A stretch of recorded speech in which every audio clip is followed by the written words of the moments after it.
guys, it's Jen here at Check Her Joy, and this time I am doing another Top 5 Wednesday, which were created by Lainey at Ginger Reads Lainey, and I will post a link to her channel down below. This week's topic is our top 5 favorite mothers or mother figures in books. So, right off the bat, my first thought was Molly Weasley from the Harry Potter series by J.K. Rowling. First of all, Molly is an amazing mother to her own 7 kids. She loves them all terribly. Like, her biggest fear in the world is that one of them is going to get hurt or injured or die. And she's protective to them, but also kind of lets them each do their own thing, have their own personalities.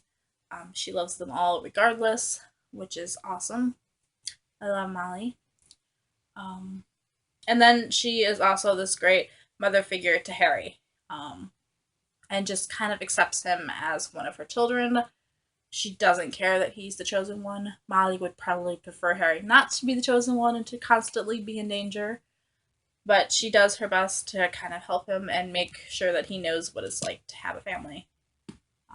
From, like, the first Christmas Harry has, where he gets, like, presents from the Weasleys. Only met these people once, and Molly's knitting him a sweater after she's already knit, 7 other sweaters? Harry's, like, spending Christmases and summer vacations with the Weasleys. The way she stood up for Ginny at the end of the 7th book. If you guys haven't gotten that far, you need to read this.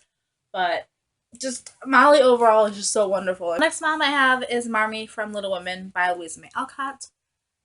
So this takes place during a war. I'm pretty sure it's a Civil War. It's been a while since I read this.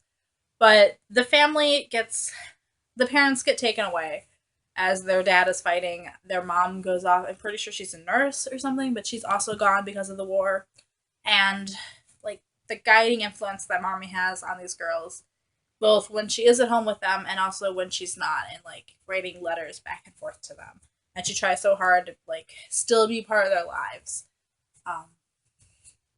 And she does a great job of letting them make their own mistakes, but also being there to guide them when they're ready for help. Next, I have Mrs. Dashwood from Sense and Sensibility by Jane Austen.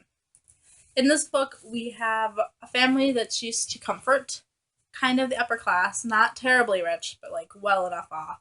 And when the father dies, the eldest brother inherits the house. And the rest of the family is, like, half family to him. They're his half-sisters and his stepmother. And he kind of kicks them out of the house. And the girls and their mother have to go rely on this distant relative. And the lives that the family lives is so different as, like, a poor family relying on the kindness of others, and not really knowing how to do this. Like, they're not quite set up for, like, manual labor and trying to use what skills they do have. And Mrs. Dashwood is kind of this example of, like, trying to keep the family together and trying to keep their hopes up and trying to make the best of things. I can't describe it properly, but I love her. So if you've read this book, you know why. And if you haven't, you should read Sense and Sensibility. The next mother figure I have is Charlotte from the Infernal Devices series by Cassandra Clare. This is the first book, Clockwork Angel. Charlotte is in charge of the London Institute. So the Shadowhunters hunt demons, and so this is not a typical mother relationship. Like, she's only, like, 10 years older than these kids that she's in charge of. They're all teenagers. They're very strong-willed, and they have their own ideas. And she's in charge of Jessamine, who doesn't want to be a Shadowhunter and just wants to go get married. And then she has Will and Jem, who are totally geared towards, let's go fight everything.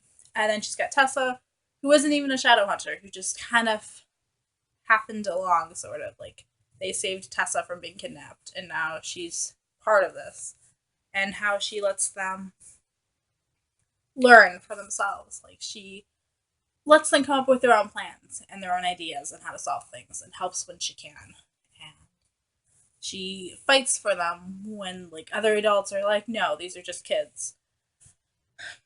And she's just such an awesome character, and I love the way that she cares for them. And then the last mother figure I have is Marilla Cuthbert from the Anne of Green Gables books by L.M. Montgomery. I think that's right.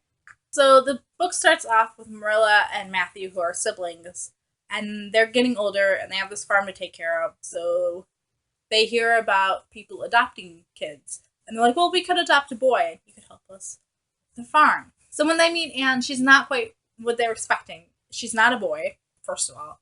But she's also not even like what they would expect a young girl to be like. Anne is all over the place. She's getting into adventures and trouble everywhere. And she tries her hardest, but still things end up kind of falling apart. And she's klutzy. So Marilla and Anne's relationship at the beginning is not like an immediate, oh my goodness, I'm so glad you're here kind of thing.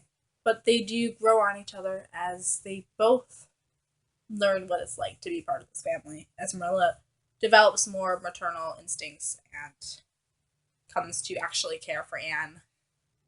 And Anne, appreciates her family and learns to grow up and becomes more refined. So there are my favorite mother figures. Let me know what yours are in the comments below. And yeah, peace out. I love you guys and keep reading. Bye.